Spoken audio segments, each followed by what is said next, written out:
أعوذ بالله من الشيطان الرجيم بسم الله الرحمن الرحيم. I seek refuge with Allah from the Satan the accursed. In the name of Allah, most kind, most merciful. Respected ulamas, respected elders, sisters and brothers, ladies and gentlemen, Assalamu alaikum. Wa alaikum assalam wa rahmatullahi. May God's peace be with you. I welcome you to this meeting. Hear Deidat speak on Rüşdi. It is indeed a great honor for us all to have Sheikh Ahmad Deidat amidst us once more. The internationally renowned Muslim scholar of the Christian Bible will share with us some of his experiences. He will tell us how in South Africa, with a Muslim population of less than 2%, they were about the first to succeed in having satanic verses banned, and how they were able to have Rüşdi stopped from entering that country. We must bear in mind, sisters and brothers, that a British passport holder does not need a visa to enter that country. And South Africa is the country where apartheid is practiced. Ladies and gentlemen, it is also a privilege for me to introduce to you our chairman for today, Brother Sharif Malnik. Brother Malnik, alhamdulillah, embraced Islam some 10 years ago. He is a lawyer holding a Juris Doctor from the US. He is a successful international businessman and presently resides in London. Sisters and brothers, Mr. Sharif Malnik.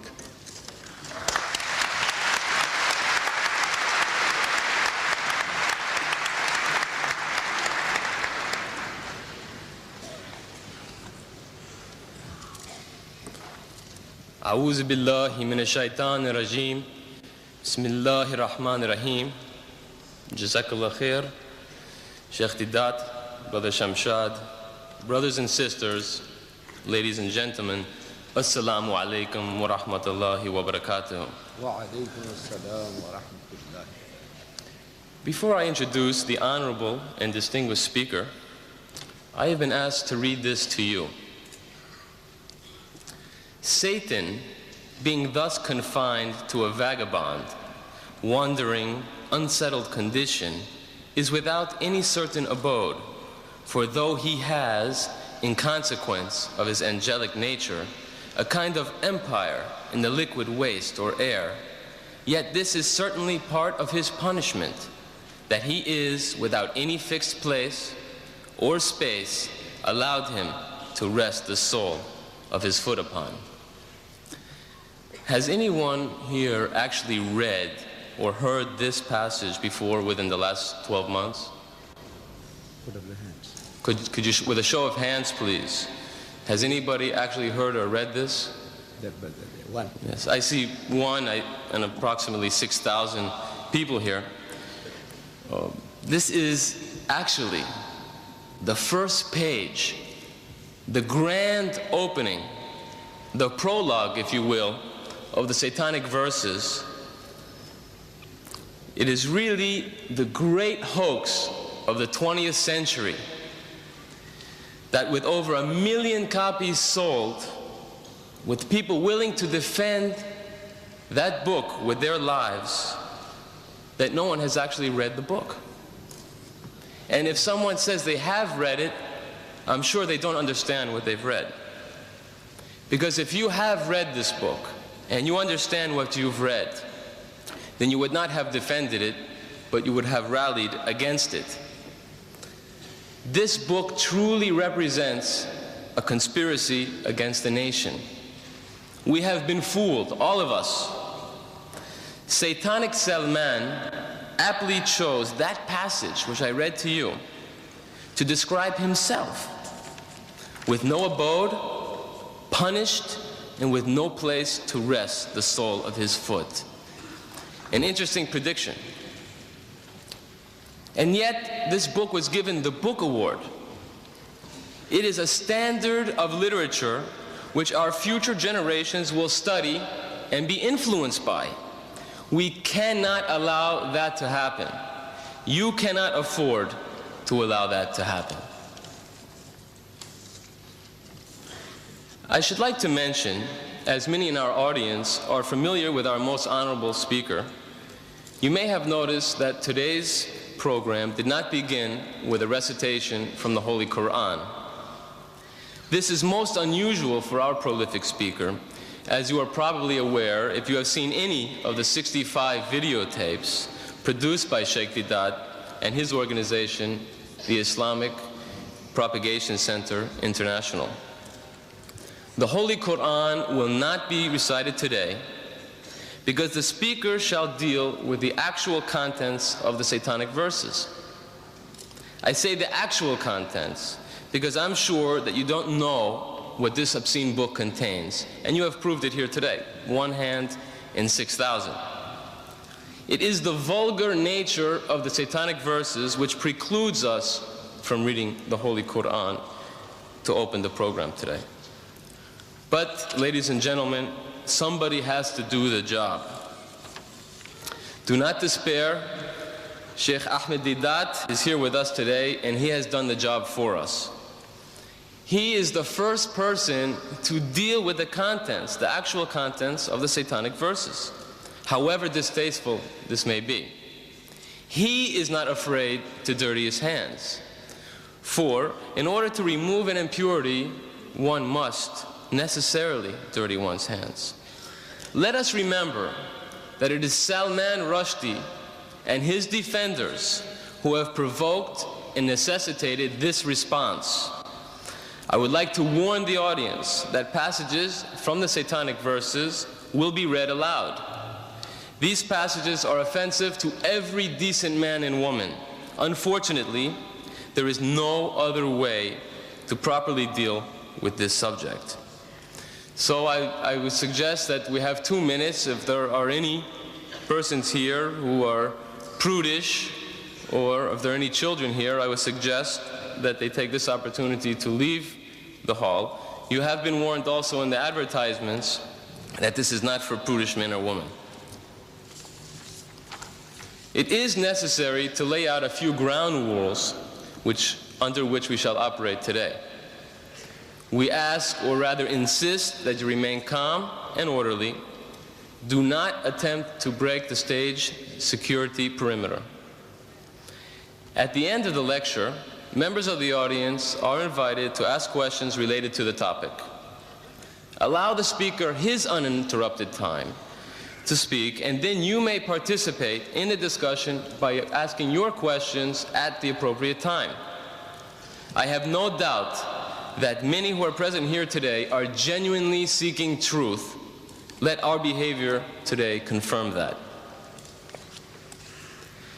It is my great privilege and honor to introduce a world-renowned Muslim scholar of the Christian Bible and comparative religions, director of the Islamic Propagation Center International in Durban, South Africa, the author of dozens of books, a great lecturer and debater who has debated with Jimmy Swaggart, the United States evangelist, Professor Clark, Dr. Robert Douglas of the Zwimmer Institute, and so on and so on. His credentials are too numerous to list here. Ladies and gentlemen, brothers and sisters, respected elders, may I present Sheikh Ahmed Deidat.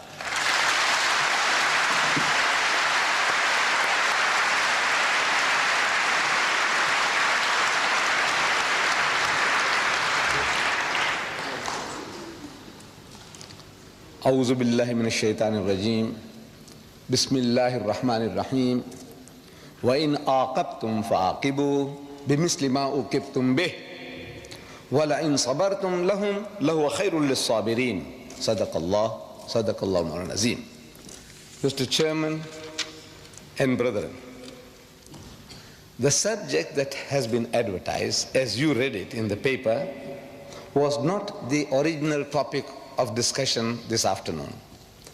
The original topic, as we wanted to advertise, was the subject of this book. Each and every one of you have it. If you have it in that envelope, please take it out. Have a look at it. Everyone is supposed to have this booklet. The cover, it says, How Salman Rushdie Fooled the West.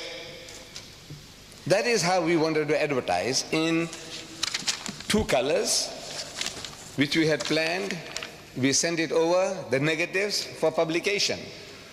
But the so-called British Free Press, they couldn't stomach it. How Rushdie fooled the West. They won't advertise that. They won't take our paid adverts. Believe me, I'm talking about your great country, which stands for freedom of speech and expression. For who? Not for everybody, for certain selected groups.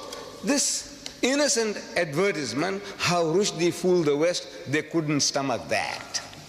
So we had to change it for their benefit to say, a challenge to the giants of the British literary world. These giants, the so-called giants, who are standing in support of Rushdie, I have been reading their statements. They said, never mind what he says, we support Rushdie. Never mind what he says. He is a god. He is their god today. Whatever he says, we support him.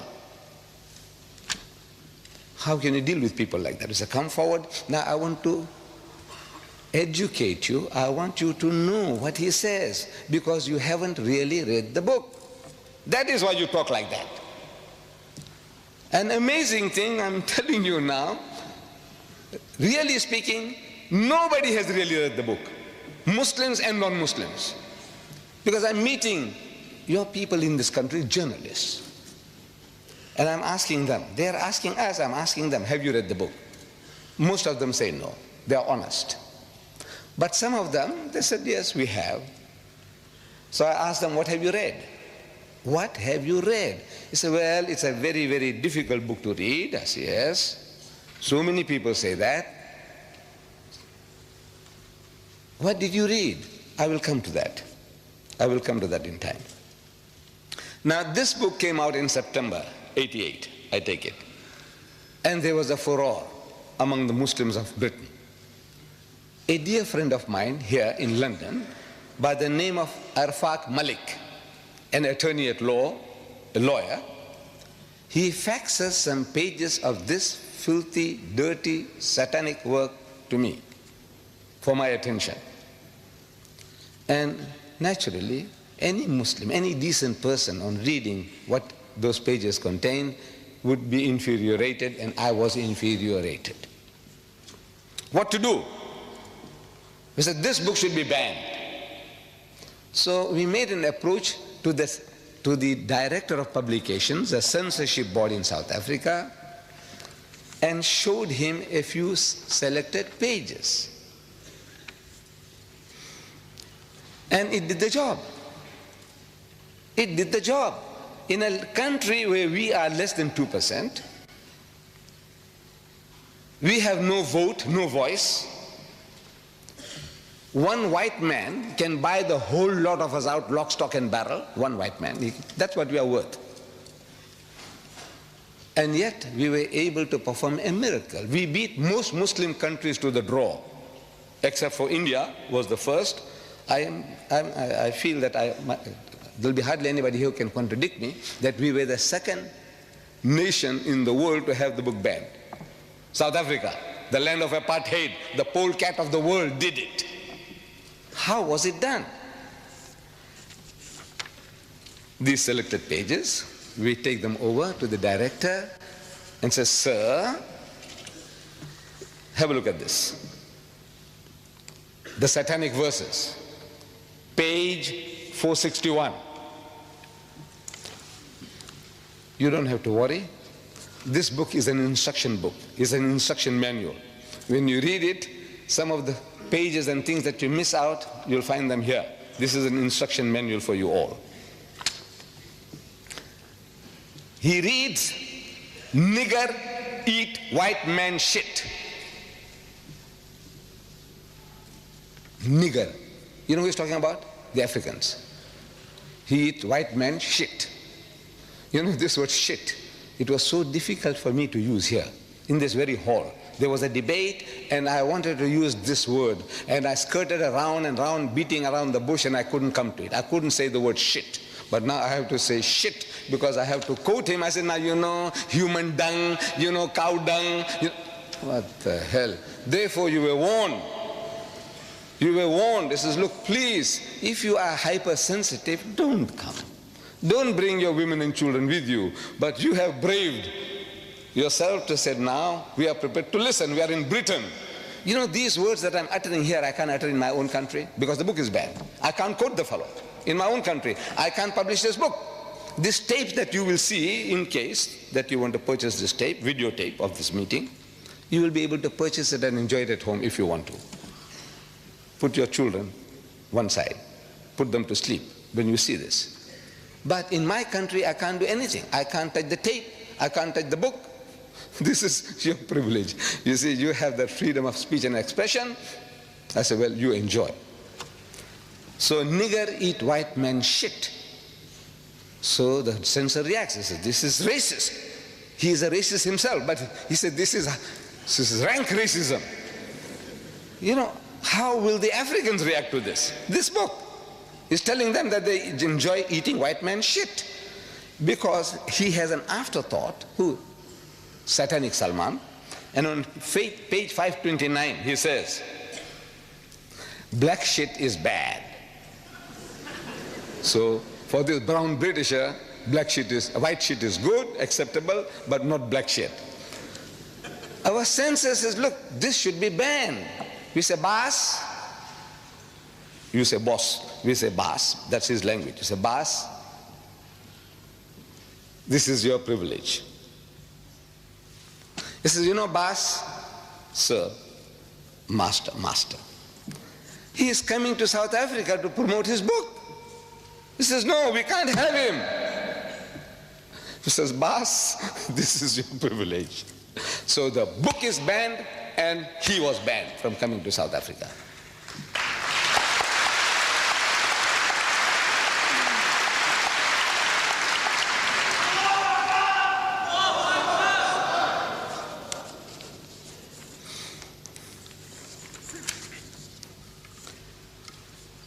We could have done the same thing here. You see, but we didn't really read the book. It's an amazing thing. Nobody really reads it. You see, we get worked up emotionally. This is human nature. Something that hurts us, we have no time to think. If I was here with you during those days, I would have joined you. In your marches, in your crying, in book burning, I would have been one with you. But you see, I'm at a distance. And from a distance, you see more things than what you are now directly involved. You are in it. You are under pressure, under attack. You are barbarians.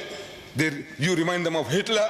Hitler burned books, so you might also create a Nazi party here and, you know, overtake the country. All these fears, they well up, and now you have to battle with this.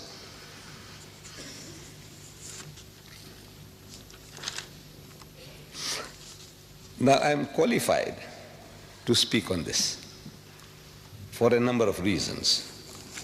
Number one, you see, I am an elder brother of yours. To some of you, I'm an uncle. Some of you can call me grandpa. I'm an old man. number one.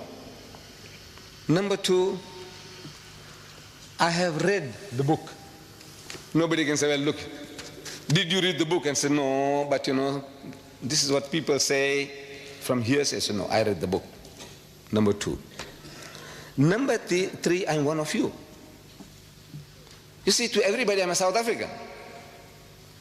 But if I tell you that I carry a document with me, a British passport, 63-year-old passport, you believe it? There would hardly be a single senior citizen in Britain who would be having a British passport 63-year-old. If you open it, you'll see my picture when I was 9-year-old, what I looked like then. And I cherish it. Well, by God, I cherish it because of that picture more than anything else. But now I value it. I'm a Britisher by birth and by holding a British passport. I would be looking forward to the pleasure of creating a senior citizens, British passport holders of 60 years and more. If your father or anybody, your grandfather has got a passport 60 years and over, let me know. We would like to create a society in Britain. So I am qualified. Now what? In retrospect now, because it's far away from all those happenings, now I can talk more freely. I said, look, what I would have done. I couldn't have. If I was in the midst of you, I couldn't have thought all these things out. It's impossible. See, when you are under pressure, under turmoil, and the mass hysteria that can be generated by things like this, you can't think. So I'm not too clever. What I'm going to tell you now, say, this guy's too clever. I'm not, wallah. I tell you, I'm not clever.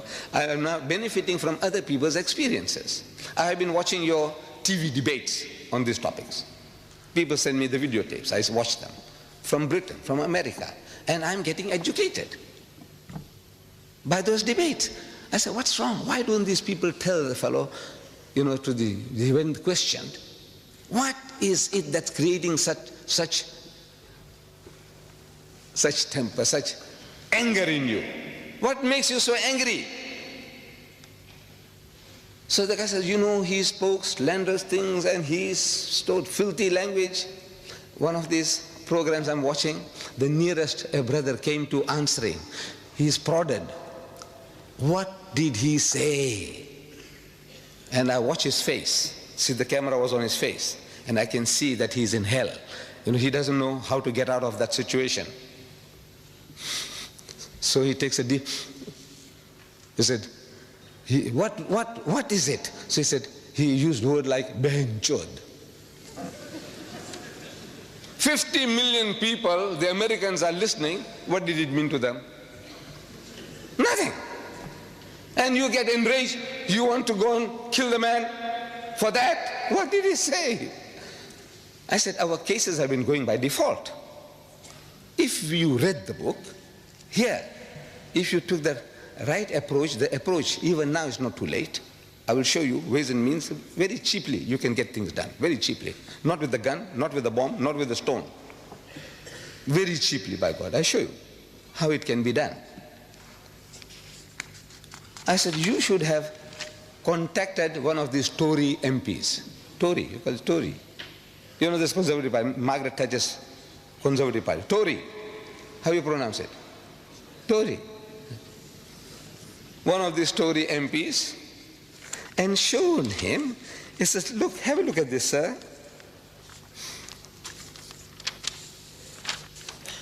Our Iron Lady, our Prime Minister, this fellow Rashdi, show him the page, open the page 269. He calls our Maggie torture. Torture, not Thatcher, torture. One sentence, one word sentence, torture, full stop. Then he calls her Maggie the bitch. You know that? He is calling our Prime Minister Maggie the bitch, and he got away with it. Then on page 80 of his book, he says the British. I don't know how I'm going to say that. Page 80, he says the sister, F-U-C-K-I-N-G, British. You see, he's thinking in Gujarati or Hindi. He's born in Bombay. He wants to use the word that our representative used on the TV, Behin Chod. No, he's thinking in that language and he translates it, but not at that stage. When he uses that word, no translation. Sister fucking British. This is what he's telling them. You fuck your own sisters. British, whether you are Pakistani British or English British or Sikh British or Jamaican British, you fuck your own sisters. You take that? You take that? I said, tell this to the MP. Look at this, sir. And this guy on page 169, I'll come to it later in detail, he has sex with the Queen. He even cohabits with the Queen. I will come to that. I tell you, immediately the book would have been banned. Immediately, no arguments. But you were crying about yourself. You know, he saw my mother, he saw my fathers, our spiritual fathers, our Sahabas, he did this, he did that. It's a good luck to you.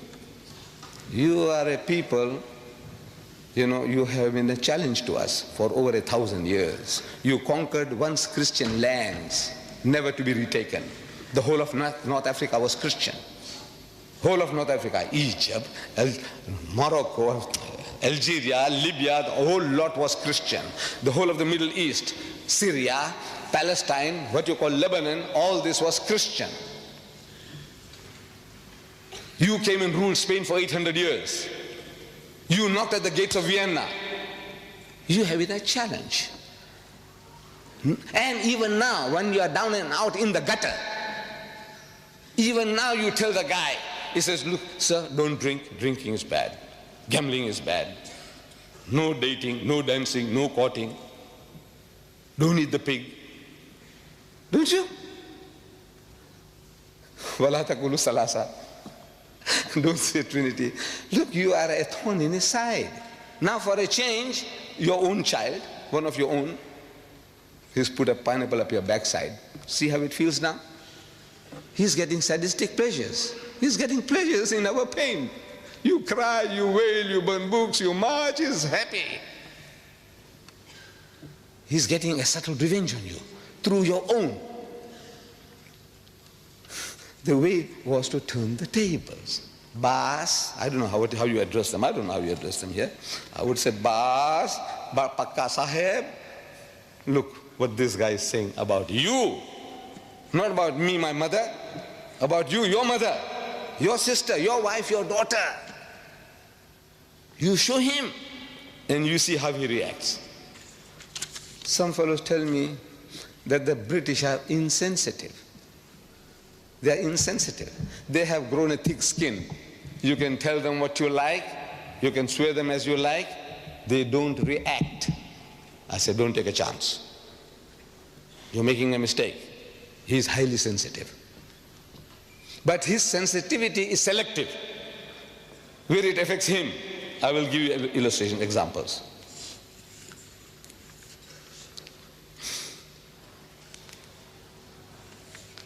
Right. So generally, they pose us the question, have you read the book? And when we say no, they have a big laugh. They have a big laugh. Now for a change, you should ask them, have you read the book, sir? He says, no. And you are armed with this booklet of mine. You just memorize some of these statements, verses, and you quote him. He says, you know, sir, the first page of satanic Salman satanic verses, first page, chapter 1, page 1. He says, a direct quotation I'm giving you, direct quotation from the book, page 1. Don't go far. Start with page 1. You have been going too far. You know, you have been to page 268 and 300. Don't go that far. Start with page 1. If you have been reading, you can start with page 1. Even before page 1, you can start with his prologue, his prophecy about his own destruction. Not a place to rest his foot upon. No place for him no peace. That's what he's saying. He's prophesying somebody is making him to write. He said, look, this is your end, this is your destiny. That's the first page, really, but he doesn't number it, so we take chapter 1, that page, first page, he says, proper London. This place here, London? Are we in London? Yeah, proper London. Bye. Here we come. Those bastards down there won't know what hit them. Which bastards? Londoners. You Londoners are bastards. Whether you are Pakistani Londoners or Sikh Londoners or English Londoners, what Londoners are you? If you are a Londoner, you are a bastard, and the things are coming down to destroy you. Direct quotation. Now, how does he feel? He said, look, he's calling us all bastards. You accept that? If it came from you as a Pakistani or as an Arab, the guy will punch you on the jaw, you know that? But this is a son-in-law. He married your sister, your daughter, a British girl. So you have to take it from him. No? You see, we people from the East, we seem to respect our son-in-laws, our brother-in-laws more than our own children. You know that? Because he is my son-in-law, my daughter's happiness is at stake. He is my brother-in-law, my sister's. This is our mentality. Is that the English mentality too? I don't know. But they have some special feeling towards this satanic Salman. So he starts with bastard, very mild. But I said, wait a little till he gets warmed up. Let him get warmed up. That's first page that was. He uses, on that first page, 16 Hindi words. 16, 1-6. For which he gives you no meaning. And you lap it up. I'm talking about the English now. The Hindi, maybe some Hindu. Our young people, what will they understand? Yar, bhai. Huh? What will you understand? What is he talking about? Takatamtum. No. If I read it to you, you can't imagine anybody taking this book up, paying 15 pounds, the fool. He pays 15 pounds for this book, and he reads this. I read the first paragraph. See what you make of it.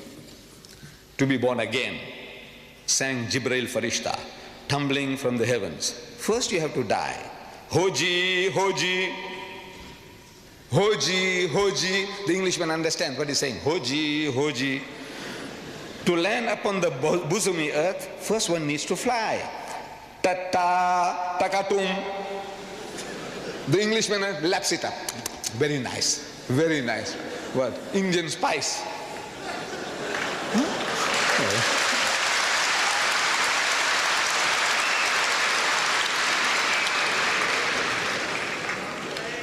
Still the paragraph is not finished.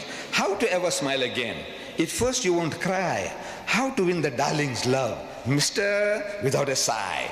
Baba, if you want to get born again, just before dawn, one's winter's morning, New Year's Day, or thereabouts, 2 real, full-grown, living men fell from a great height, 29,002 feet, towards the English Channel, without benefit of parachutes or wings, out of a clear sky.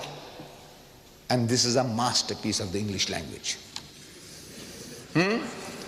Yes, for which he gets a Booker Award. He gets a Booker Award for that. And it carries on 16 words. And by the time I finish up, I said, you know, this guy here, he spattered the whole book, over 100 different exotic Indian words. And the choices of the language from the gutters of Bombay, or the sewers, you know, sewer pipes from the sewers of Bombay. Page 80. He says, hijras, chutias, shits. The Englishman, I want to know what is he lapping up. He's telling the guy, hijras, chutias, shits. Yeah, do you understand shits? So he senses the other thing must be also something. But what does he know what he's reading?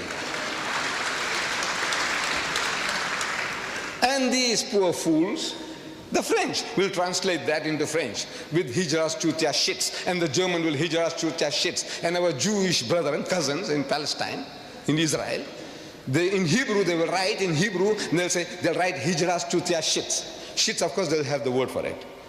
What are they doing? This guy has made a monkey out of everybody. Look, he's a mighty genius. He's our own. We produced him.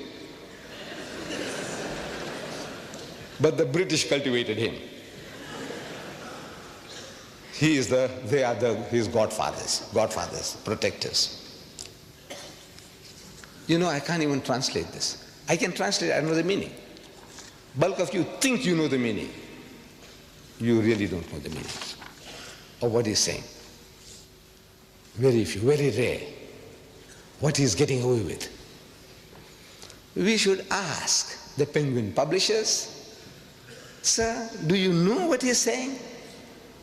You haven't translated, he hasn't given you a glossary at the end of the book to tell you this word means that, this, nothing. He doesn't do that. He doesn't do that. He's getting away with murder. But nobody showed it to our fellow countrymen. So look, this guy is making a monkey out of you, sir. Look what he's doing to you. We must ask the Josephine Pauline Thompson of the General Secretary of the PEN, you know, this society of all these essayists and editors and writers and playwrights and all that kind of thing. They have a society called PEN, acronym for all these things. Michael Foote and the Booker Prize Committee. Ask them, what is this? For which you paid this guy $800,000 or pounds, I don't know whether it's dollar or pound, but it's 800,000 all right, as advance money. He said, this shit, don't give another printer. We will have this, we will eat this. That's what they did, advance money. He said, look, this is for us, reserve it for us. He's made monkeys out of everybody. And he got money in the process. He's our product, he's a mighty genius. Now, if you say that the British are insensitive, I say, no, you're wrong. They're not insensitive. I'm reading in my country, call for ban in our local newspaper. It's a dateline from London. The news comes from London into our newspaper there. Call for banning a person. Furious British MPs, I'm reading. You will find this on page 9 in your book. Don't take it out now, leave it now, leave it now. Furious British MPs have called for American actor Mickey Rourke, R-O-U-R-K, Rourke, to be banned from Britain. Harry Greenway, Conservative MP for Ealing North, said, I hope the British government will never allow this man to set foot on our shores. Will never allow this man, this American, originating from Ireland. His grandfathers or great-grandfathers had migrated to America. He's an actor. And they won't allow him to come into Britain, ban him from coming to Britain. I'm shocked beyond belief, he said. Greenway says, I'm shocked beyond belief. The MPs were particularly incensed by his use of a 4-letter word. Because that guy used a 4-letter word, Mickey Rourke, to describe Mrs. Margaret Thatcher's policies. That's all. Not for her, not describing Margaret Thatcher, but her policies. He used a 4-letter word. You know what the 4-letter word is. Anybody don't know, put up your hand. You don't know what the 4-letter word is. You all know, thank God.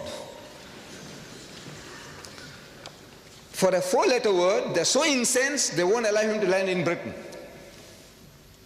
But Rashdi does one better than that. He uses the same 4-letter word, for which the Mickey Rourke can't come to Britain, but he improves upon Rourke by making it active.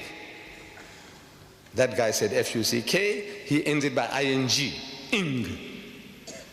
The first word gets stuck in the throat of the British, and the second one goes down, slips down easily, because he makes it ing, fucking policies. Can you imagine? No, double standards. No, they didn't know. He uses 4 in half a paragraph. He uses that word 4 times to describe Margaret Thatcher's policies. Listen. Oh, full stop. That's a sentence. Master of speech. No, it is. Look, the shorter the sentence, look, they tell us, in language writing, if you can, full stop. That's a masterpiece. It is. If you know about writing, you'll agree. He says, no, that's a master. Full stop. She's radical, all right. Talking about Margaret Thatcher. She's radical, all right. What she can fucking achieve is literally ... I'm only quoting direct quotation. Direct quotation. I'm not going to add any words of my own. Because I told you in my book here, it's unexpurgated. I don't interfere, I don't improve, I don't try to add or delete or soften, nothing.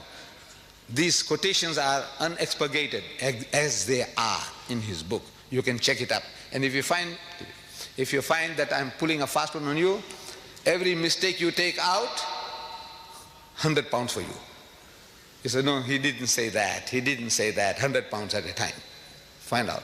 Any typographical error will be accepted. But a misquotation, £100 for you, for every mistake you find. Check it up with his satanic verses.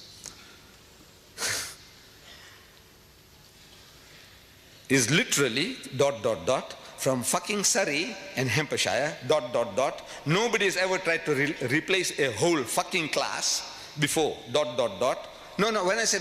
it's there in the book ... 3 dots. ... This country, your Britain, that's stuffed full of fucking old corpses. Page 270. 4 fuckings in half a paragraph. And the British accept it. You know why? Because they don't know. You didn't educate them. You didn't show it to them. This is what I want you to do. This little booklet. Any guy who talks to you says, "Boss, sir, come and have a cup of tea with me. Look, sir, what does he say? How does he speak?" About us, about our people. And you say he's got the freedom of speech and expression, unlimited, absolute. Is it absolute? He can swear anybody's mother. He can swear you. Ask him, is it right? Ask him. Ask them. But they don't know. By God, they don't know. These authors, these so-called giants of British literature, they don't know. They haven't read the book. He uses that word 52 times in this book. 52 times. F-U-C-K-I-N-G, 52 times. Open page 11 now, that book of mine. Open page 11. Page 11. You must have the book with you. We made it that every seat that one would take will have a book there. Page 11. You have a look there. Every letter of the alphabet. 52 times he's used that filthy, dirty word. 52 times. One for each week of the year. He didn't miss that. One for every week if you take it up. Kalma padho uska. One for every week. 52 weeks in a year. One for every week. Starting with A, under A. Under A, you see it there. Fucking A. Full stop. Page 245. And carries on. Allies. Americans. Argentina. Under B. Beatles. Bedpan. Under C. And the C. Class. And again. Creep. Clowns. Commandos. You got the pages there. Look, check it up. If one statement is false, £100 for you. You can mint money without costing you anything. Next page, page 12. You see under diff, under F, under D. What a thing, what a... You want me to go through it? You want me to go through with this? Huh? And he wins a Booker Award. He gets $800,000 advance money for this. Literary masterpiece. No, you read it. What can I say? I'm forced to say he's fucked up the English language. The bastard.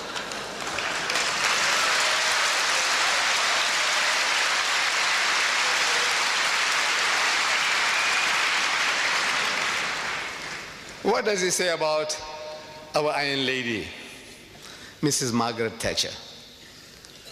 You know, I don't know why. My wife, she is not educated. She is not educated. But she has a special liking for Mrs. Thatcher. When Mrs. Thatcher appears on the TV screen, all stations close, all stop, all work stops. She must listen to her. You know, maybe it's her militancy, her forcefulness, the clarity of her expressions. She is very clear. She loves Mrs. Thatcher. My daughter, she loves Mrs. Thatcher. They don't understand her policies. Look, you might want to question me. Please don't question me about her policy. I don't understand myself. But I also admire her. You know, the way she speaks, I like that lady. On page 269, he says, this torture, Maggie the bitch. Maggie the bitch. I'm asking, is that right? To call the leader of your nation a bitch. You call her torture? Maybe Mrs. Thatcher can take it. You know, she's so big, she's so great. What is the dogs barking? Let them bark. Call her a bitch? Maybe she can take that too. But I'm asking, the feelings of her dear son, Mark. You tell him that you are a son of a bitch. Because if mother is a bitch,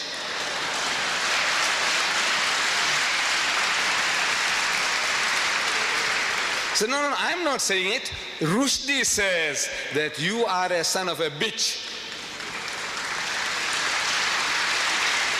By God, I tell you, he'll punch you on the jaw, break your jaw. I have seen him on TV. I know what he looks like, a great footballer when he was in South Africa. You say that, look, I'm not saying it, sir. Mark, these are not my words. Rashdi says that you are a son of a bitch and I'll give you one on the jaw. What about the feelings of her darling daughter, Carol? You tell her that Rashdi says your mother is a bitch. How would she react? I asked you. No feelings? You have no feelings. They have no feelings? What are they made of? Stones? No, they're human just like you and us. By God, I tell you, they will react. I didn't hear. Iron Lady, she's Iron Lady. I said she can take it. But now, what does Islam say to that? What does Islam say? Allah tells us in the Holy Quran, do not defame nor be sarcastic to each other. وَلَا تَنَابَذُوا بِالْأَلْقَابِ, nor call each other by offensive nicknames. This is our teaching. Don't call people by offensive nicknames. Iron Lady, maybe it's an honorable. You say, look, she's tough and strong. She can do more than a dozen men's job. She's great. She takes it as a compliment. Torture, is that a compliment? We know it's not. He's distorting Thatcher to torture. Allah says in the Holy Quran, where? In Surah Hujurat.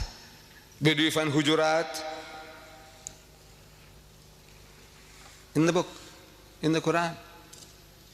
How do you find Hujurat? I said, look, if you have this book, you must have it. You live in this country without this book? I don't know what I can tell you. This book here by Abdullah Yusuf Ali, this translation, at the back of it has a very comprehensive index. Somebody gives you a reference, Hujurat, and the H, look for Hujurat. It'll tell you chapter 49. 49 is easy to find because every page is numbered. Every page is numbered. Once you find 49, as an ayah number, verse number 11, easy to find. So you read the وَلَا تَنَابَذُوا بِالْأَلْقَابِ, and do not call people by offensive nicknames. Teaching you. Or another place, under slander. Don't slander. Give you references. Don't backbite. Gives you references. What do you want to know? Anything you want to know, everything here is on your fingertips. And this is your privilege to have this for £5. Almost 2,000 pages for £5. There are fools who are paying £15 for 547 pages. This satanic Salman's satanic verses, 547 pages, thick, these are thick pages, cheap paper. They are out to mint money. The cover is beautiful. The cover, as you see, is very beautiful. It is beautiful. You know, I mean, the coloring, the production is good. But it's only a piece of paper. This is hardcover, solid, gold written. This is paper, but however, it looks very nice. 547 pages of filth, rubbish for 15 pounds. This 2,000 pages, 5 pounds. 2,000. This is Fletcher Bible paper. But most of you, I know you haven't got it. You haven't got this book. You have to arm yourself. They are available outside. We made it easy for you. Don't go start hunting for this book. You won't find it at Foyle's. If Foyle's had it, they'll charge you 50 pounds. Make it impossible for you to buy. 5 pounds outside here is highly subsidized. Get it. For yourself, for your neighbor, for your employer, as a wedding present, as a birthday present. There's no better gift you can give to your family, friends, and even to your employers, even the non-Muslim. 5 pounds, 5 pounds, 5 pounds. Take them one at a time, 2, 4, 5, 10, take them. Keep them. Maybe you might not be able to repeat the 5 pounds for 2,000 pages. This is 15 pounds for 547 pages. This filth and rubbish. So Allah says, don't defame people. Don't call people by offensive nicknames. What about bitch? Calling a person a bitch?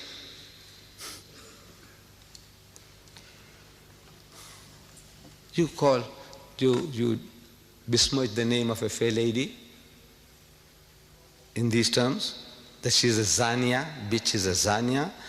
Other words, softer words, they call them tat, they call them call girls, call them hookers, whore, harlot. This guy, he calls her a bitch. In the house of Islam, anybody making such an attack upon anybody's personality, he must produce 4 witnesses. So-and-so is a bitch, produce 4 witnesses, eyewitnesses. And after having given their evidence, if under cross-examination, if one of them fails, only one out of 4, one fails, everybody gets 80 lashes. Everybody gets 80 lashes each. If one guy fails in cross-examination, this is proof false, everybody gets 80 lashes. You call us barbaric. Tell him, this is barbaric. We want to protect your mothers, your sisters, your wives, and your daughters from any kind of besmirching of their character. And you call us barbaric. We are barbaric. You are civilized. Everybody's mother, sister, daughter, wife, you can call them bitches, whores, harlots. What else? Hookers, tats. What else? What is this? What have you come to? You civilized people, cultured people. 80 lashes each. He does not even leave our queen, Her Majesty, the defender of faith. She is the defender of faith. Our queen, my queen, as a British subject. My queen. He has sex with her. Listen to this spicy piece. We should read to the British. Look, this is what he says. He doesn't even spare our queen. Chamcha. I'm quoting, direct quotation. Chamcha, that's him. If you read the whole book, then you know he plays different roles. Like Dr. Jekyll and Mr. Hyde. He goes as Jibril Farishta, that's him. Chamcha is him. But in both cases, he's like Mr. Hyde. You saw Dr. Jekyll and Mr. Hyde, he's Hyde all the time. But he makes people to say words. Chamcha. He makes one of his characters say, Chamcha. He found himself dreaming of the queen, of making tender love to the monarch. She was the body of Britain. Who? The queen. She was the body of Britain, the avatar of the state. She is the avatar, the spirit of the state. And he had chosen her, joined with her. He joined with her. In holy matrimony? In what? He joined with her. She was his beloved, the moon of his delight. Page 169. What is he saying? He joined with her. You might find some of these clever Alex, who come along and say, look, man, you are exaggerating. You don't know what you're talking about. Join could mean in prayer. They will all pray together. Hallelujah, hallelujah, hallelujah. I said, please, please, please. You see, every book is its own best commentary. Every book. You ask any Christian, he will tell you that the Bible is its own best commentary. I will say the Quran is its own best commentary. And by extension, the satanic verses is its own best commentary. The book itself, if it can reveal the secret to you, you don't have to look for it outside. The meaning, you don't look for it outside. Let's see how he uses his word joined in another place to tell you what he means. In case you misunderstood, you're so dense or such a pervert, you want to exonerate anything he says because he's your God. Whatever he says, you say, no, I support him. So if you want to support him, now listen now. He says, I'm quoting, direct quote, page 479. Wild donkeys, fucking wearily and dropping dead, still conjoined. Joined, conjoined. What is he saying? What did he do to the queen? What did he do to our queen? You take it? You accept it? You are not inferior. You don't feel hurt. There's something wrong with you. If you live in a country, you must be loyal to that country. Otherwise, get out. If a country is worth living in, it is worth dying for. Otherwise, get out. You have to be loyal to your rulers. This guy here, what he does to our queen, and you don't feel enraged. There's something wrong with you. There's something wrong with the British. Tell him so. There's something wrong with you, boss. I think what has happened to you? Cry with him. Cry for him. Cry. Make him to cry. Cry with him. Don't cry about yourself. Cry for him. What this guy has done to him, his benefactor, his godfathers and his godmothers, what he's doing to them.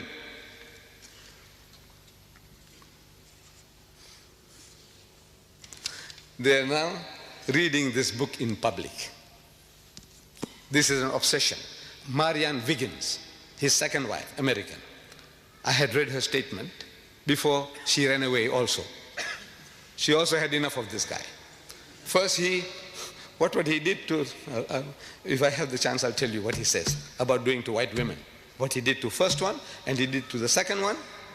But Marianne Wiggins, she said, if I was free, if I was not his wife, I would have read it all over Britain, place to place.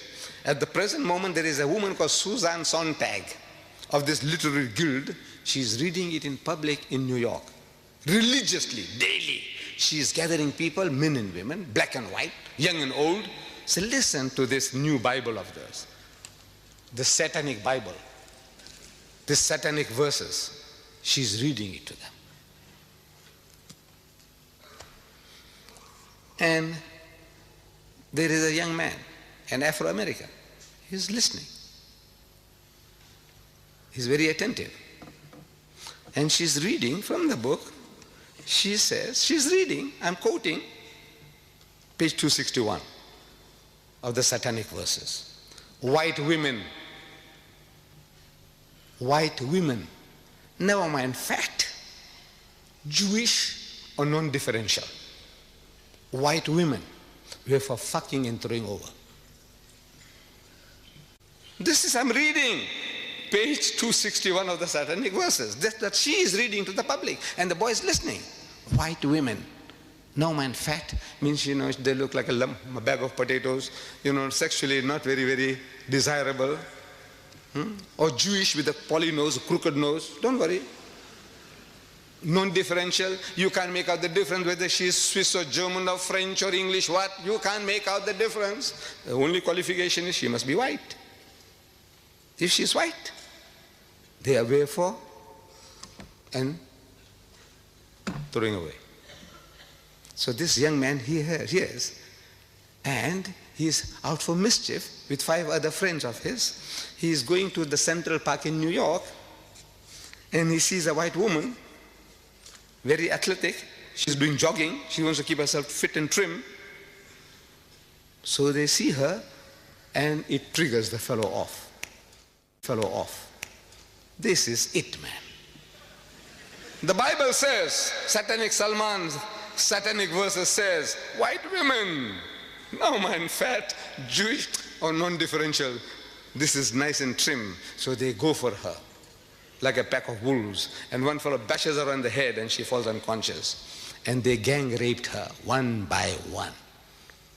And when they're caught, they said that the pleasure that they got in the sweat and the blood and the gore, it titillated their tastes.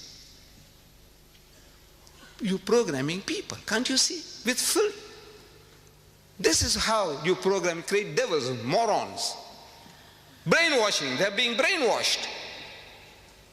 You want this to be read to your mother, your sister, your wife, and your daughter, and you Penguin Viking, what's this? Peter Mayer of Penguin Viking, you gave this fellow $800,000 to tell the world that your mother, your wife, your sister, and your daughter, they were for and thrown away. What has happened to you? How did he bewitch you? What has he done to you? How did he do it? Shouldn't you ask him? Shouldn't you ask anybody, how do you do it? When our white rulers were shown that, they said, no, ban the book. What are you doing? You're going to program people. They will be looking for white women. Wherever they say white women, do you know what they are for? So they went what is called wilding. On the 8th of May, Times Magazine, if you can lay your hands on it, it says wilding, new word. They invented a new word. Means they went wild, they went berserk. Like a pack of wolves smelling blood. What are you doing? What are you doing to the world, to mankind? And Mrs. Thatcher, just recently, I'm reading this, Monday, September 11th, Maggie says no to sex investigation. I don't know whether you read in your newspapers. Dateline from London again. She says no to sex investigation in Britain. There is a society or a body, it says Mrs. Thatcher has said no to plans for the biggest ever investigation into the sexual habits of Britons.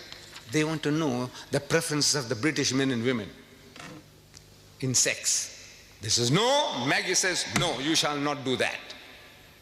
I admire her for that. By God, I admire her. She's Muslim. She's Muslim-like.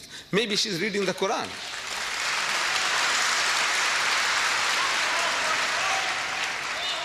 Because Allah tells us in the Quran, evil should not be noised abroad, broadcast, except where injustice has been done.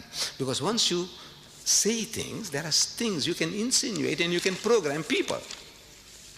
Like this. Look how easily people can be programmed. British girls are too easy. British girls, I'm reading from Sunday Times, one of the leading newspapers, Sunday newspapers in South Africa, dated July 9th. It says, British girls are too easy. Latin lovers reckon there's no skill in chatting up British girls because it's too easy to get them into bed. The Italian stallions in the holiday resort of Rimini hold a Playboy of the Year contest, earning points for each girl they make love to. They have a contest. Prim, Catholic Italian girls merit 10 points. If you get a prim Catholic Italian girl, if you get her into bed, 10 points for a bonk. One bonk, you get 10 points. French girls, if you can bed a French girl, you get 6 points. And if you bed a German Fraulein, you get 5 points. But British tourists are worth just 1 point.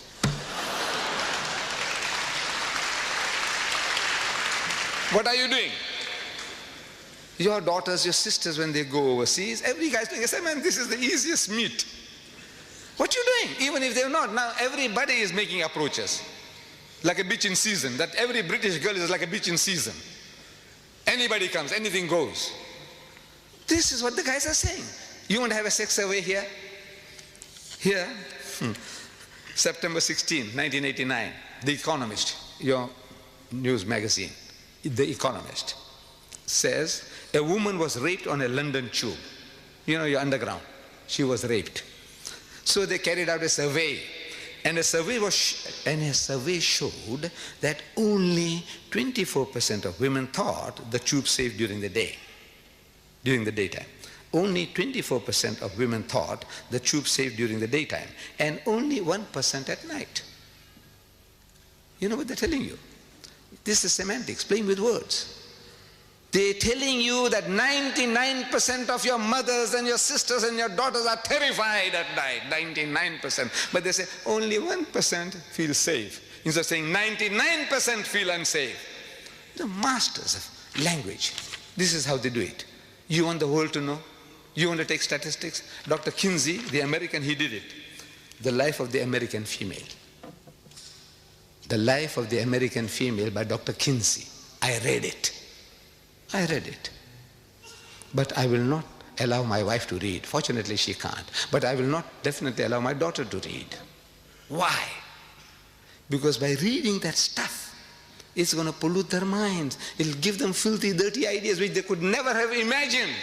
I can't give you details because it might create the same problems. I will not share it with you, what I read.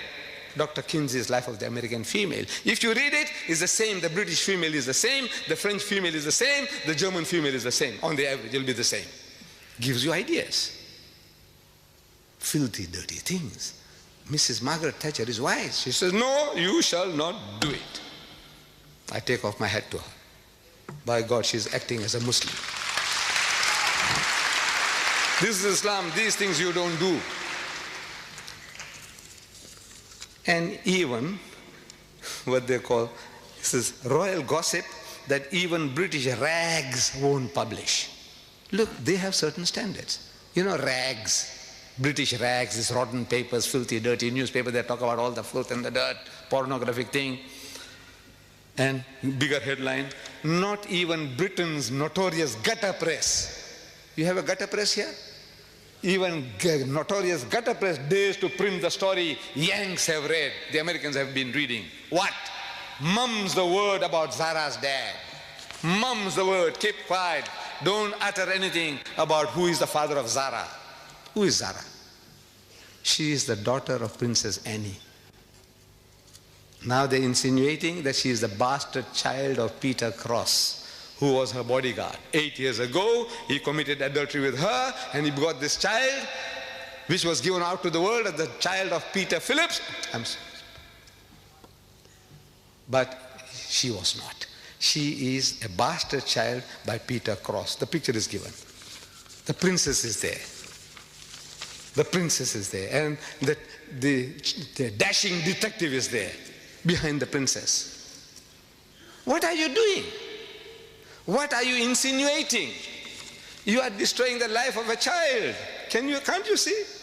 One child. You are insinuating that she is a bastard child. She is a bastard child. At school now, 8-year-old girl, wherever she goes, if she's cross or angry about something, he says, I know why you are cross. Zara, I know why you're cross. Because you are the daughter of Peter Cross. Can I say, look at her, look at the picture. Maybe she was sullen or in a moody, this thing. Here, they give you a picture where she's sullen, she's moody. He said, you see, she's cross because she's the child of Peter Cross. And this starts where it started in Britain. One of your leading newspapermen here, the doyen of British newspapers, of the Daily Mail, columnist, Nigel Dempster. He goes to America and he makes these insinuations. So Mr. Dempster was offering his expert opinion on the recently announced separation of Annie from her Mark Phillips, her husband, the undisputed father of Annie's son, Peter, age 11. Undisputed. He's got it blood tested. Can you imagine? He says now he's undisputed. How do you know he's undisputed? But now he's undisputed. He's giving the guarantee that the 11-year-old boy is undisputed his father's son. Asked by an interviewer to explain the breakup of the marriage, Mr. Dempster said, the problems dated back to the birth of Zara and cited long-standing allegations of an affair at that time between Annie and a dashing detective, Peter Cross, who was then her bodyguard. The newspaper says it's an old trick. Get the story published over here, means in America, first, and then you can write about it at home in England. You say, the Americans say, I'm not saying anything. The American newspaper said that Zara is the bastard child of Peter Cross. Can you do that? In the house of Islam, can you get away with that? By God. But this we want to protect, we want to help you, we want to teach you, but you can't teach, you can't help if you don't know the book yourself. We don't know our own book. We don't know the games that they're playing to be warned. Once you know, you can deal with the matter better. So, we are told, Allah tells in the Quran, Ya ayyuhallazina amanu, say, O you who believe, Ajtanibu kathiran min adh-dhann.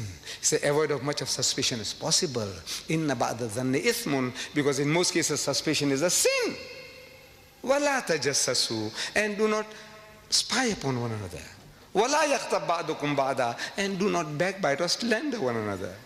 Ayuhibbu ahadukum an yakula lahma akhihi maytan. Is there a single one of you? Is there one of you who's prepared to eat the meat of his dead brother? That's what you are doing. The person is not there to defend himself or herself. You are eating your dead brother's meat or your dead sister's meat. Allah is asking, is there one of you who's prepared to do that? Eat his dead brother's meat? Even cannibals don't do that. They love your meat, love my meat, but not his brother, and carry on dead meat at that. فَكَرِهْتُمُوهُ, says, stop. Nay, they will abhor it. Unko karahat hogi, karahat. They wouldn't like it. Wattakullah, say, fear Allah. Stop it. Inna Allah wa tawwabur rahim. Even now, Allah is of forgiving, most merciful. Jo ho gaya to ho gaya. What has happened in the past has happened. Stop it. No more. This is barbaric. This is barbaric teaching. These are satanic verses. The Khabir says these are satanic verses. This is satanic? Is this satanic? Or you are satanic? Who is satanic? What is satanic? No, the trouble is also with us. We have let the Quran down. We don't know our own book. This ayah, how many of us have read? How many of us are trying to live by it?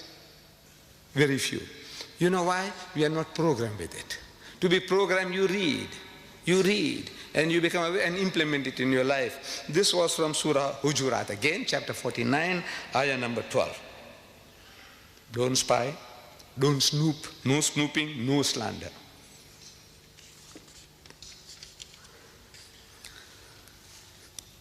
This guy, he spares nobody. He spares nobody. There's some type of sickness. I think there's a special word for it. A man who hates everybody, anybody, everybody. Even himself. If you read, he hates even himself. There's something sickness. He is a case for a psychiatrist.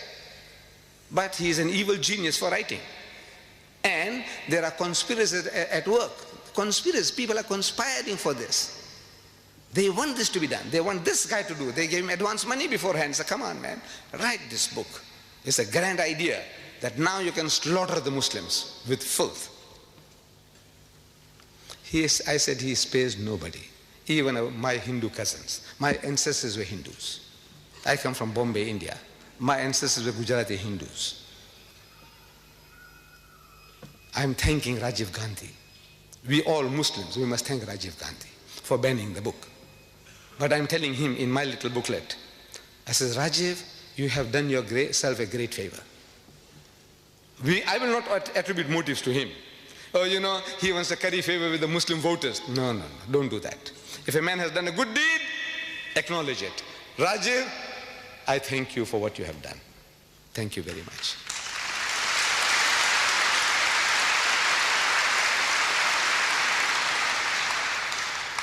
But this is the benefit of a good act. If you do something good, the benefits, the rewards are so much greater. You are actually helping yourself. I said, you have done yourself a great favor by banning the book. Because in that book, maybe he didn't know, maybe the Hindus don't know, that he hasn't spared the gods of the Hindus. He hasn't spared the gods. On page 539, he says, a direct quote I'm giving you now. Here was a lecherous drunken Rama. the God of the Hindus. Rama is the 7th incarnation of God, according to Hindu philosophy. Krishna is the 8th incarnation of God. Buddha, the 9th incarnation of God. Rama, here he calls him lecherous, obsessed with sex, drunken, alcoholic. Rama, and a flighty Sita, his wife, worshipped by millions of Hindus as a goddess. She is a flighty woman. Flighty doesn't mean flying away from sexual approaches. Flighty means one who is easily excited, easily aroused sexually, like a bitch in season, randy. This is what he's saying, flighty. Go and look up your dictionary at home. Flighty. Flighty doesn't mean flying away, flying into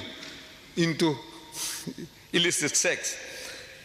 And while Ravana, the demon king, was depicted as an upright and honest man. The devil is an upright and honest man. The gods of the Hindus, he is a lecherous debaucher and drunkard. And his wife is a whore, harlot. That's what he's implying. Jibrail, that's Rishdi. Now he's taking the role of Jibrail. He's Jibrail. Gabriel. Jibrail is playing Ravana. He plays the part of the demon king, but as a saint. The saint he makes into a devil, and the devil he makes into a saint, and he takes the role of the devil becoming a saint. George explained in fascinated horror, looks like he's trying deliberately to set up a final confrontation with religious sectarians, knowing he can't win. Look, he's writing, Rashdi is writing this. A prophecy about himself that, look, he's doing this. He's trying to create a play within a play, a dream within a dream, so he can get away with this. I was only dreaming. You know, when he had sex with the queen, he was only dreaming. He didn't literally do it. That's how these perverts will say, look, he was only dreaming. I said, you khabis, when he wrote it, he wasn't dreaming, was he?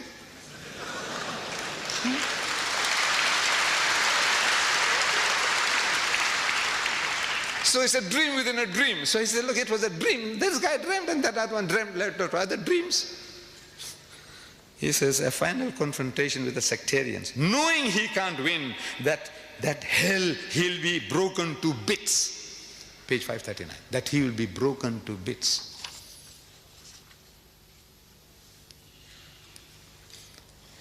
My dear brothers and sisters, the problems generated by this satanic Salman satanic verses in his notorious book are too vast for any one person to handle.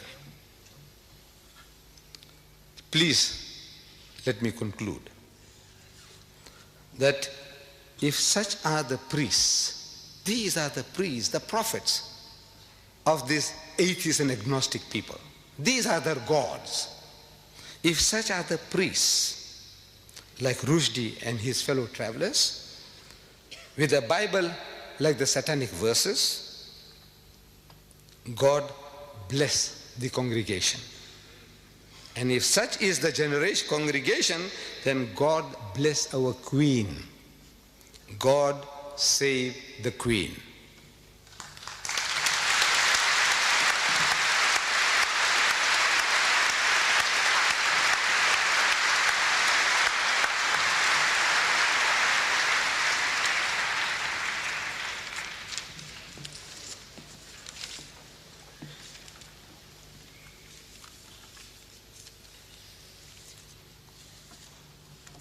Assalamu alaikum wa rahmatullahi wa barakatuh. We're most grateful to Sheikh Ahmad Deidat for presenting his views and analysis of the satanic verses. Jazakallah khair. It has been truly enlightening. How Rashdi fooled the West. How true. Weren't we all fooled? We shall begin the question and answer segment of this program shortly. At this time, I would like to invite those members of the audience who would like to ask a question to Sheikh Deidat on the topic to form an orderly queue behind the microphone, which has been specially provided for your use. If we could come down the right aisle to form the queue, and then after you have finished your question and the question has been answered, if you could leave through the center aisle.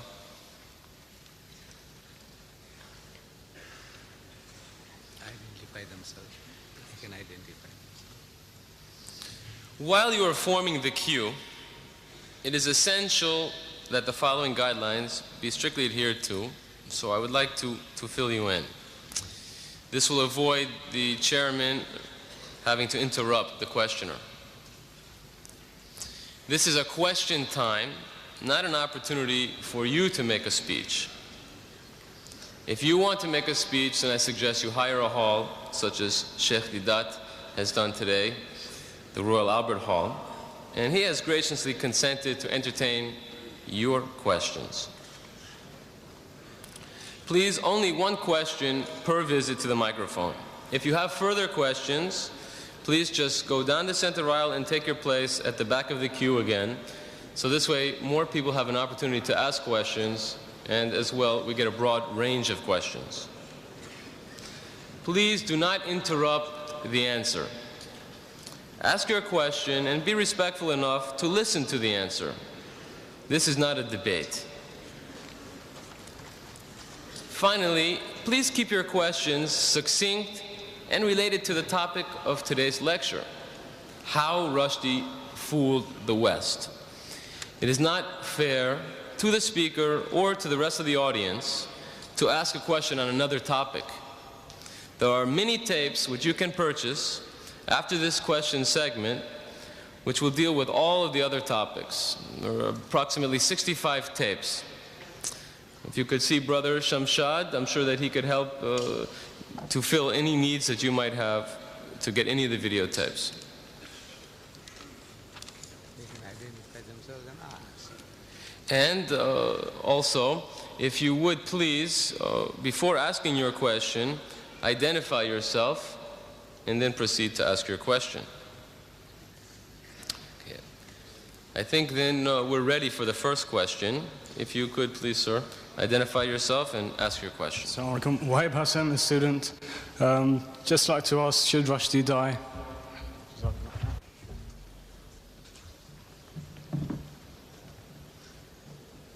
My son, are you British? Are you British? Huh? Yes. You are a Britisher. No, if you are a Britisher, you see, I said, how Rashdi fooled the West. You are one of those. And if he did to your queen, if he did to your ruler, Mrs. Thatcher, what Rashdi did, I want to know from you, what would you do? What you would do. I want to know, if you are a Britisher, if you are a loyal citizen of this country, I want to know from you, what would you be doing?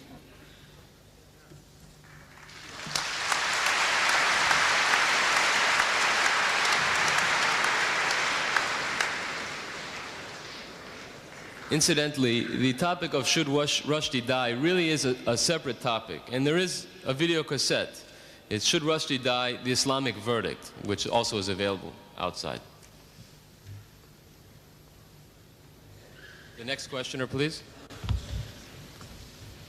I would like to ask that whether satanic verses can be an insult only against Islam, or it is an insult against all religions, including Christianity and Judaism. And if yes, is it not a good idea to ask the leading figures among Christians and Jews to express their views, whether they agree with the content of this book or not? Because I personally believe it is not insult against only Islam. It is insult against all religions, including Christianity, Judaism, and Hindu religion. And the second thing I wanted to ask, because I or other people here might have the wrong impression that you are a supporter of any political figure, could you also clarify that point? Yes. Could you repeat the second part of your question, please? I or other people might have the impression that you are personally a supporter of certain political figures in this country. Please clarify also that point. Thank you. The second question first. I have no affiliation with any political parties or any religious groups. I'm a Muslim, and I stand here as a Muslim, and I speak as a Muslim.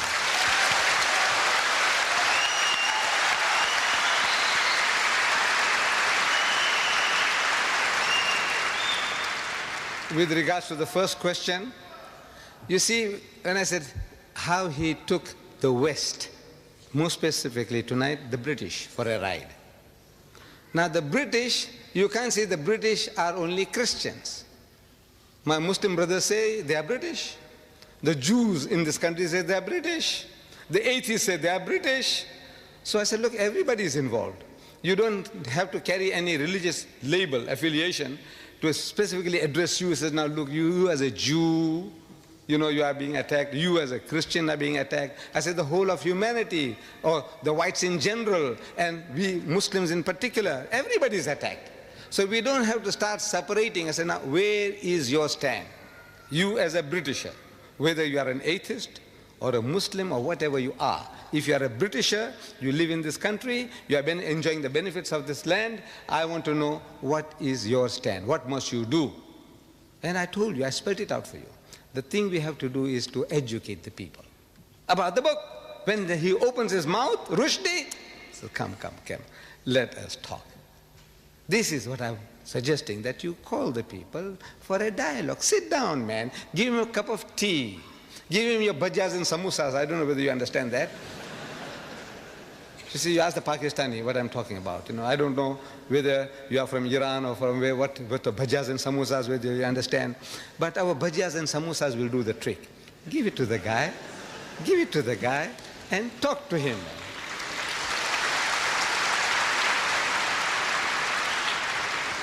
Inshallah, the job will be done.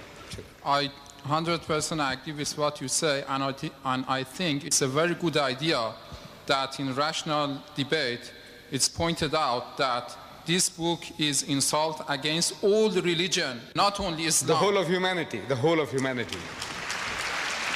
Good. We have the next questioner, please. Would you identify yourself, please? Assalamu alaikum. My name is Khalil. I am British. We say Rashdi how he fooled the West. But so far, Mr. Deidat mentioned he's a genius. To me, my judgment after what I've heard from you, he's an idiot. But countries that back him, he has been insulting to so many religions, Hindu, Christian, white, and so on.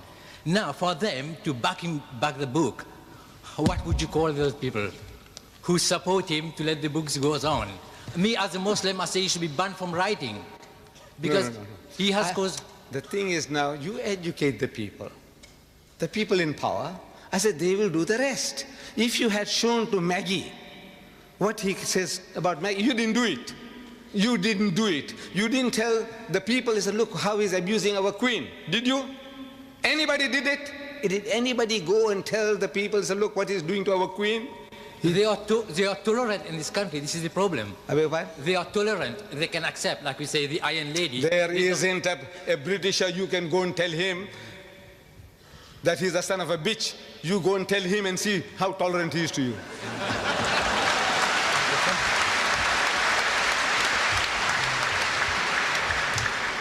Would you identify yourself, please, and ask your question? Assalamu alaikum. Ladies and gentlemen, brothers and sisters, Sheikh Deidat. Like all Muslims, I'm incensed by what Rashdi has written, and I feel I must protest. According to what you said during your marvelous lecture to the Quran, we cannot nickname people or mimic, is that right? Then how would I feel when I read your book on the first line refer to Satanic Salman and the picture with the horns and the hat? Is that against Quran or not? Could you please clarify that point with me? Thank you. Thank you. Well, let me say, look what he did to me. See, if I swore you, anybody will justify you swearing back. Am I right? Am I right? Yes. If I swore you, you swear me. You swear me, I swear you. And people will say, well, you just can't have. That guy did it to me. What he did to me, my natural reaction, I'm not perfect, by God, by far from perfect. I'm... Could we have quiet, please? Excuse me, you had your chance. If you would like to ask a question, please go to the back of the queue. Would you please be quiet? You had your chance to ask 3 questions. Now, why don't you line up? Why are you sitting there like a dead duck, you know? Why don't you line up there? You get your turn. You. Line up. Take your turn. Then we know who you are, what you're talking about. See, shouting from there. Now he's discussing strategy. However, look, my son, I am like anybody else, like you, like anybody else. I am no saint. And I'm not perfect. I'm telling you, this is what Islam teaches. I, you, everybody, you must try to the best of our ability to live by it. Let's say to a degree, I have fallen short of that requirement. I have done it. I have done it. Good night. Thank you. The next questioner, please. Identify yourself. Assalamu alaikum. My name is Omar. I'm a Muslim. I need no other identification except the title that Allah in His infinite wisdom, power, and grace has given to me, and that is that I'm a Muslim. I heard much of what you said and I agreed, and I heard much of what you said and I was hurt and disagreed. I was pained for the children that were here and the language. Of course, we live in a world where language such as that is often used. But what pained me the most was when I heard, if I can quote you, and please allow for my inaccuracies. Sometimes I am often mistaken. If you live in a country, you should be willing to die for it. Well, there are many countries in which I'm willing to live, but there's certainly only one cause for which I'm willing to die.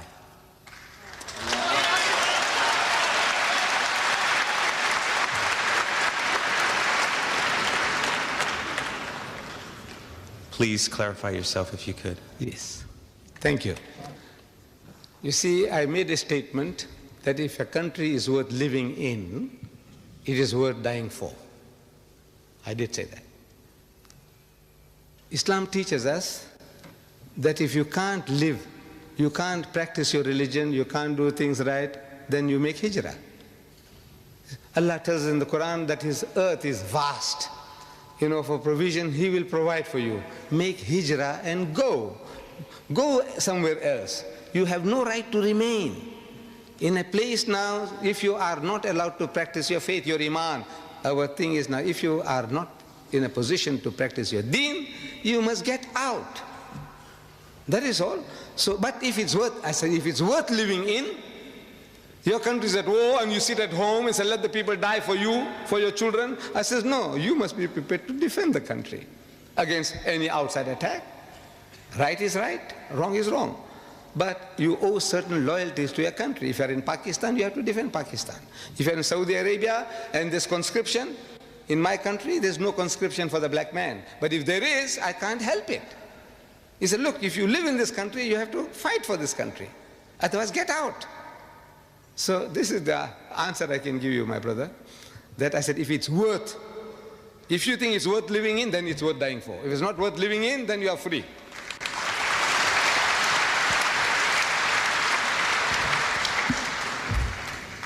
Assalamu alaikum. Brother Sheikh, in bracket, Professor Deidat, in your opening speech earlier, you mentioned the course you took in South Africa relating to this satanic Salman. I think I am in full support of what you did, and I am very pleased with the success you got. But will people, say in predominantly Muslim countries, and also Muslims living in this country, follow the same course? Viewing that the book was written here, published here, which means all those actors, the Queen, the head of state, and other leaders who were accused or abused, have read the book, presumably, or some others have read it and translated it to them. They knew it, and yet they allowed it to be published. So if they didn't object to it, we as Muslims living in this country, though I'm not British, but I'm living here, should we not protest to defend our own religion, our own faith, our own belief? May I know what you think about the action of our brothers and sisters in Bradford, who really brought us to light to defend our cause? Thank you. think you missed the point when I said that if I was here with you when this turmoil was taking place, I would have joined you in your marches, in your crying, in your book burning. I would have been one with you. Did I say that, if you remember? Yeah. I said that. I would have been one with you. But now I said I have an advantage. I was far away, and it's taken some time for me to see things. In other words, now I can formulate ideas, which you in the midst of turmoil, sitting on a hot stove, you can't do. It's not your fault. I'm not blaming anybody that, look, why couldn't you do this? I said, look, the reason is you were in turmoil. You are on the run. Like Jesus Christ. You see it in the Bible. The man is on the move. Every time he opens his mouth, people want to stone him. So he's on the move. It's a different circumstances from another man who is at peace and rest and he's able to deliver a message. So I have that advantage and experience from other people's mistakes. I'm benefiting. I said, look, this man here on the program was questioned. Have you read the book? And our heroes, almost all, they said no. So I said, no, I mustn't fall foul of that. Suppose I go to Britain and I offered 50,000 pounds to BBC TV. BBC TV, I offered them 50,000 pounds to give me 5 minutes on prime time to give them the best of Rüşdi. I said, you want to read in public? You had the blasphemous banquet? Give me only 5 minutes and I give you 50,000 pounds. Give me 5 minutes to read to you the best of Rüşdi. No reply.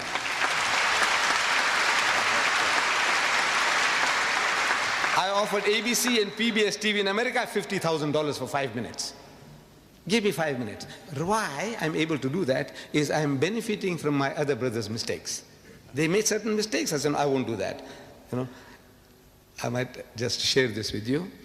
I think Sheikh Sadi Rahmatullah alayh, one of our great philosopher poets, he was asked, he says, where did you learn all these good manners from? Your good manners. You know, you're such a perfect man that we see, you know, well behaved. Where did you learn them from? So he said, I learned them from the unmannerly. So how can you learn manners from the unmannerly? He says, no, you see, everything I see in the other man that I feel is not right, I won't do it. So this thing you did like that, I won't do that. That mistake you did, so no, I won't do that. So I learned my good manners from the unmannerly. What do you? So I was only benefiting from other people's mistakes. That is all. Thank you very much. You are great. Next questioner, please. Could you identify yourself, please? Assalamu alaikum. I have no question, but a request.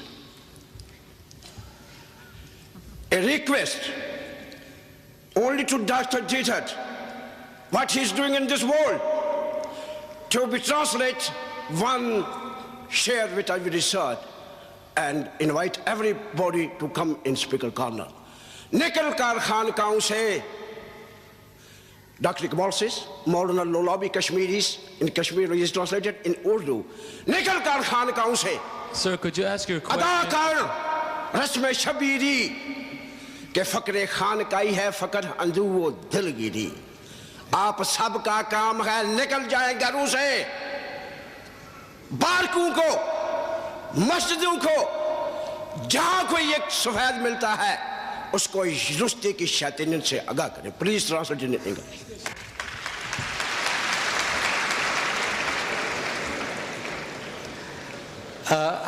I'm not an Urdu Khan, but so a few words I understood was that instead of remaining in the monkeries and in your cloisters, you know, saying tasbih and sitting down doing nothing, so get out and do some work.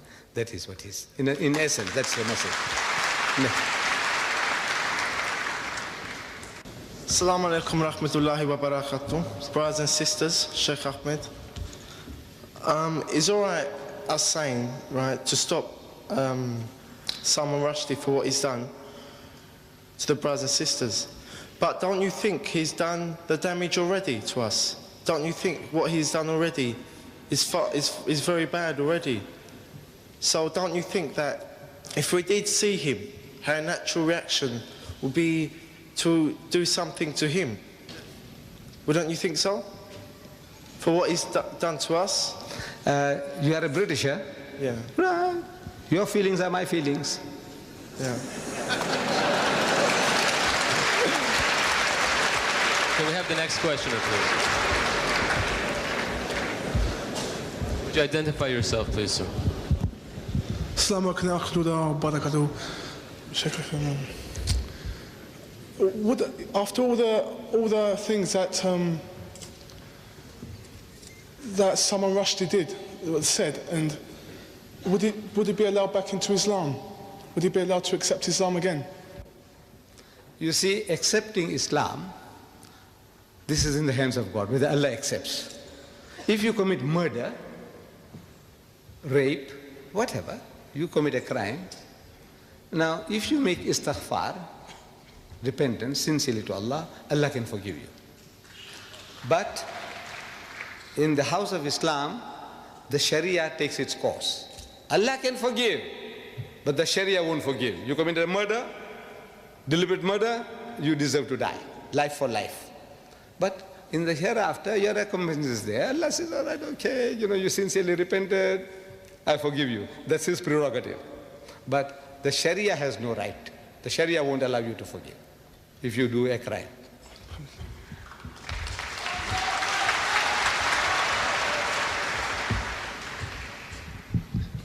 Assalamu alaikum wa rahmatullah.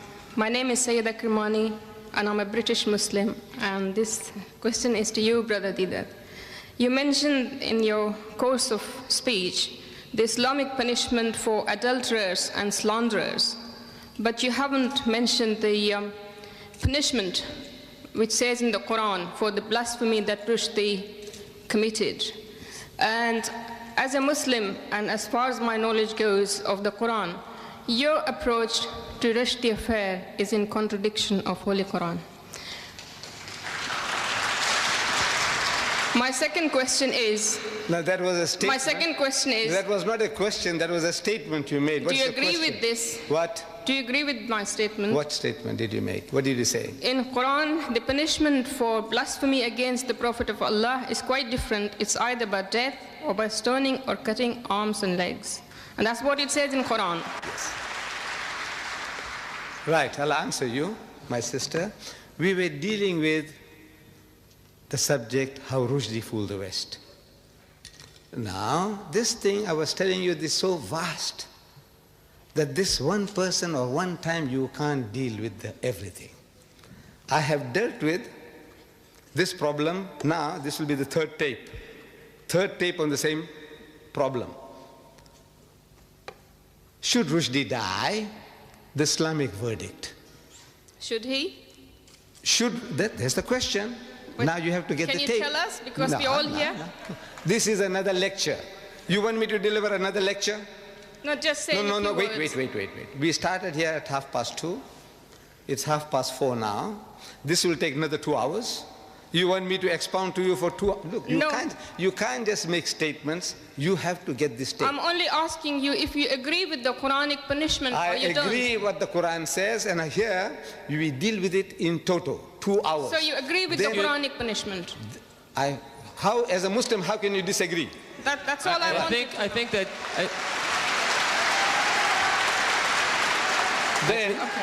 Then further, again, should Rashdi die? Yes. The Judeo-Christian verdict. That's a different subject.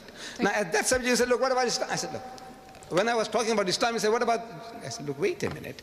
You see, there are people who can make 100 different statements in 15 minutes.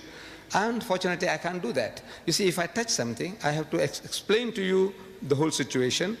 So, the Islamic verdict, the Judeo-Christian verdict, and now you will see in the future how he fooled the West. And each and every one is separate, independent, but is doing a certain job. I think that excuse me, sister, I think that Sheikh Deidat has been very patient in answering a question that is not related to the topic. And brothers and sisters, ladies and gentlemen, I would like to ask you to please remain and contain your questions to the topic. It is unfair to ask a question on another topic which will require perhaps a couple hours of explanation. Could we have the next question, please? Assalamu alaikum. My name is Tabassum Ahmed, and I'm a Muslim Pakistani. I want to ask you, is the fatwa passed by Ayatollah Khomeini, is that justified from an Islamic point of view? I don't think you understand Without English, my child. Look, we have been talking about how Rashdi fooled the West. Where does Khomeini fit in? The topic. Look, if you came with the understanding, I don't know whether you understood, a challenge to the giants of the British literary world, can you stomach the best of Rashdi? There was no Khomeini, no Quran, nothing. We're not bringing the Quran says this, the Hadith says this, nothing. We are talking about how he fooled the West. And what you can do now is to educate the British what he has done to them. Let them do the job. And they will do it for you. Could we have the next questioner, please? Assalamu alaikum wa rahmatullahi. Would you identify yourself, please? My name is Hajj, and I would like to ask a question to Sheikh Ahmed Deidat. He says that Rashdi has blasphemed all the humankind, all human beings. And even if he didn't spare the queen, we know, as he says in his book, he has used some words for our Prophet sallallahu alaihi wasallam. And we know that this Prophet is even greater than the queen, or whoever that is greater than the queen. The Prophet is greater than you. I would like to know, Mr. Ahmed Deidat, as a Muslim, because something good went on and some books have been banned. I would like to know, as a Muslim, our point of view, what should we carry on actually to do? Because many questions, the real question that is to be asked is whether Salman Rushdie is a Muslim or he's not a Muslim. I don't think you're reading the newspapers. Look, Salman Rushdie, he says he is not a religious man. He doesn't follow any religion. That's his verdict. He is out of the pale of Islam on his own confession. Well, now what do you want to go and ask him now? What will we ask him? He says he doesn't believe. Finish. It's over. That's what he says. He's a murtad. He's an unbeliever. So you can't treat him as a believer. What else proof you want from him now? I don't know. The whole world knows that he says he's not a religious man. He's not a Muslim. He says so. He was born in the house of Islam. You and I can be. But it's possible that you become a murtad. You become a Christian, you become a Buddhist, you become an atheist, and you still have a Muslim name given by your fathers. So that's his case. So where do we go from here now? Thank you very much. Assalam. Ready for the next question, please? Assalamu alaikum. My name is Musa from Nigeria on a visit. I wanted to ask a question which has earlier on been asked. But I have an observation to do as regards the general behavior of the audience. I don't know whether that one will be accepted here. Observation. Do you have a question related to the topic, today's topic? I have a question which has already been asked and answered. But I have an observation to do as regards the general behavior of the audience. Yes, I think that we made that quite clear in the guidelines, that we don't have time for observations, and I'm sure it's an interesting one, but Sheikh Deidat has rented the hall and has given his lecture, and now is a question period. So if you have a question related to the topic, please ask it. If not, you'll have to keep your observation for another time. Okay, it's just an observation. He's not going to answer. But thank you. It's accepted, thank you. We're ready for the next question, please. Assalamu alaikum. My name is Muslim Jafar Kaku.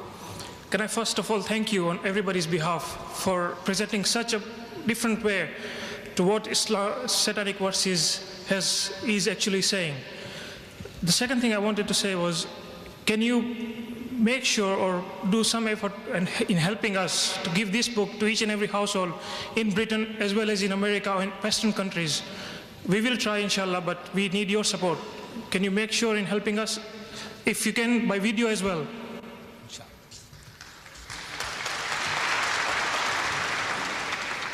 We are publishing 100,000 in Britain for free distribution, and another 100,000 in America for free distribution. I would like to see 1 million copies here and 1 million copies there. But now I'm appealing to you that don't kill the goose that lays the golden egg. You see, don't kill us. What you do is, how much does this book cost each? Roughly 15 pence? Right. This costs 15 pence. Buy 10. Buy 100 at 15 pence each, so you don't kill us. And you give them out on your behalf. You know, this is what you ought to do. That way you'll be helping us immensely. Because now I'm interested in publishing the 100,000, it's under print. But then I said, look, I want 1 million. Look, this book should be given out in the streets, in all the cities. Give them out freely. You know, you buy them at cost price. If you can publish them yourself, cheaper, we are giving you an open order inside. We want no royalties from you. We have no copyrights. You publish it, you sell it, you distribute it free. No restrictions whatsoever. So if you want to do that, you can have that privilege as well. You can print it yourself. Maybe it'll cost you 10 pence. Yeah. Maybe it'll cost you 5 pence. Go ahead and do it. But help us that way. Spread the book. Inshallah, we'll help you. But if you can start a fund or something just to publicize this book and the videos, I'm sure you'll get a lot of response from people who want to donate to this cause. No, we don't want donation. You just buy it yourself. If you have got no time, buy 100 copies only. Okay. For how many? 15 pounds. Thanks very much. Or something like that. Thank you.